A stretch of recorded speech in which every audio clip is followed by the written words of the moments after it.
আপনার Facebook ID কি কেউ হ্যাক করে নিয়েছে? সেটিকে আনহ্যাক করবেন কিভাবে? তো প্রথমেই আপনার ফেসবুক আইডিটি মোবাইলে লগ ইন করে নেবেন।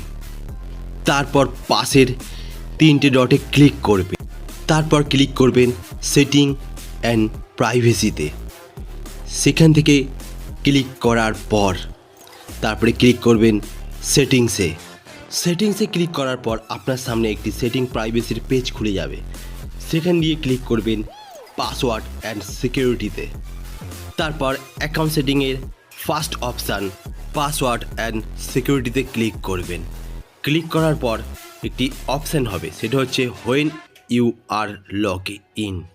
এইখানে দেখবেন আপনি কোন ফোনে আপনার এই ফেসবুক আইডিটি লগ ইন করেছেন।